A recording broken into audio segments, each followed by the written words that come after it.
अस्सलाम वालेकुम viewers, welcome to she's kitchen. She's kitchen में आज हम बना रहे हैं देसी चाइनीज़ राइस। तो हम पाकिस्तान में रहते हैं और ज़ाहिर है हमें जो है वो फूड थोड़ा मिर्च मसाले वाला पसंद है, तो इसलिए हम अपने हिसाब से इसे बनाएंगे। तो आज की रेसिपी जो है वो बहुत ही मज़ेदार है। जैसे कि आप देख रहे हैं कि कलर भी बहुत ही खूबसूरत आया है और वेजिटेबल बहुत फ़्रेश मिली थी। तो चाइनीज़ राइस जब भी बनाएं तो वेजिटेबल ज़रूर फ़्रेश लें। तो चलें करते हैं स्टार्ट। सबसे पहले हमने चिकन का पीस लिया है और इस पर हमने कट लगा लिए हैं। अब चिकन के ऊपर जो हमने मसाला लगाना है उसे हम एक प्लेट में पहले से रेडी कर लेते हैं।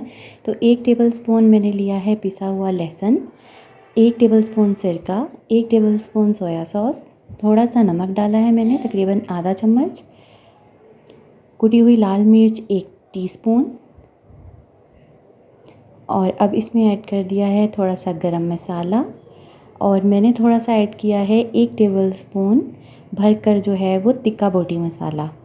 तो अब चिकन हमने फ्राई पैन में रख लिया है और इस पे 1 से 2 टेबलस्पून डाल देंगे ऑयल, और जो इसका मसाला हमने तैयार किया था इसको इसके ऊपर डाल देंगे और अब इसे पकने के लिए रख देंगे। ढककर इसे 10 से 15 मिनट हल्की आंच पर पका लेंगे अच्छे से, ताकि इसके फिर बाद में हमें रेशे तैयार करने हैं। तो देखिए कितना ज़बरदस्त हमारा चिकन जो है वो मसाले में हो रहा है रेडी। कुछ भी पानी या कुछ भी ऐड करने की ज़रूरत नहीं है। हल्की आंच पर इसे हम थोड़े से ऑयल में और उस मसाले में हम इसे तैयार करेंगे। तो जैसे ही हमारा चिकन थोड़ा सा रेडी हो जाएगा तो इसे अब हम निकाल के इसके रेशे कर लेंगे। राइस बॉईल करने के लिए अब हम लेंगे पानी और इसमें डाल देंगे 2 से 3 टेबलस्पून नमक और 2 दालचीनी के टुकड़े डाल दिए हैं मैंने। जैसे ही पानी में उबाल आएगा तो अब इसमें हम चावल शामिल कर देंगे और चावलों को हमने सॉफ़्ट होने तक इसे पकाएंगे। उसके बाद इसे छान लेंगे। अब हम ले लेंगे 2 अंडे और इसे भी हम हल्की आंच पर जो है वो पका लेंगे। जैसे ही हम इसमें पकाएंगे इसे तो इसे हिलाते जाएंगे ताकि छोटी छोटी टुकड़ियाँ सी इसकी हमें मिल जाएं। जो राइस में, चाइनीज़ राइस में बहुत ही मज़े के लगते हैं ये अंडे। तो हल्का सा पहले मैंने ऑयल डाला है और फिर मैंने इसमें अंडे डालकर और इसे ऐसे स्पून की मदद से थोड़ा थोड़ा मैश करते जाएंगे। जी, तो अब देखें चीज़ें हमारे पास हो चुकी हैं रेडी। हमारे पास चिकन जो है वो हमने श्रेड कर लिया और बहुत ही प्यारा कलर आया है चिकन का, और साथ में जो है वो अंडे हैं, और ये हमारे पास है बंद गोभी।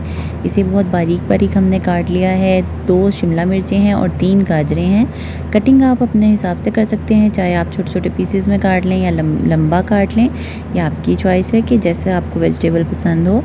तो अब फिर से कढ़ाई में हमने 3 से 4 टेबलस्पून ऑयल ले लिया है और इसमें डाल देंगे चिकन और अंडों को। बस चीज़ों को डालना है और तेज़ आंच पर इसे हमने फ्राई करना है बिल्कुल 1 से 2 मिनट के लिए, ताकि सब्ज़ियों का कलर बिल्कुल चेंज ना हो और इनका जो है वो सॉफ्टनेस नहीं होनी चाहिए सब्ज़ियों में चाइनीज़ राइस बनाते हुए। 1 टेबलस्पून हमने ली है काली मिर्च का पाउडर, 1 टेबलस्पून लिया है चाइनीज़ सॉल्ट, और 1 से 2 पिंच हमने लिए हैं चिकन का पाउडर। ये ऑप्शनल है, अगर आप डालना चाहें तो डालें। तो हम इसमें शामिल कर देंगे 2 टेबलस्पून सिरका और 2 से 3 टेबलस्पून सोया सॉस इसमें शामिल कर देंगे और इसे मिक्स कर लेंगे। तो राइस हमारे देखिए बॉयल हो चुके हैं और इसे हमने छान लिया था। बहुत ज़्यादा हमने गलाने नहीं है राइस, बस जो आराम से आसानी से टूट जाए बस इतना गलाना है इसे, बहुत ज़्यादा सॉफ्ट नहीं करना। और अब देखें चावलों को इसमें हमने शामिल कर दिया है। आँच को हमने तेज़ रखना है इस स्टेज पर भी, क्योंकि चावल हमारे बिल्कुल पक चुके हैं। सिर्फ हमें मिक्स करना है उन्हें वेजिटेबल्स के साथ। अगर आप चाइनीज़ राइस को दम पर रख देंगे ना तो वो फिर उसका वेजिटेबल का जो कलर है वो बिल्कुल ख़राब हो जाएगा, मतलब वो कलर डल हो जाएगा और उसकी सॉफ्टनेस भी बहुत ज़्यादा हो जाएगी। तो इसलिए हमने चावलों को उतना पका लेना है जितना हमें खाने में पसंद है। तो अब देखें कितना ज़बरदस्त सा कलर आ गया है और 2 स्पून की मदद से हमने इसे अच्छे से मिक्स कर लिया है। जी, तो देखें ज़बरदस्त से हमारे चाइनीज़ राइस, देसी चाइनीज़ राइस हो चुके हैं रेडी। आई होप कि आपको ये रेसिपी अच्छी लगेगी। बहुत ही ज़बरदस्त खुशबू है और टेस्ट में भी बहुत ही मज़े के हैं। ज़रूर ट्राई करें, इसी तरह से बनाएं और मुझे भी इसका फ़ीडबैक दें। मिलेंगे नेक्स्ट रेसिपी में, जब तक के लिए अल्लाह हाफ़िज़।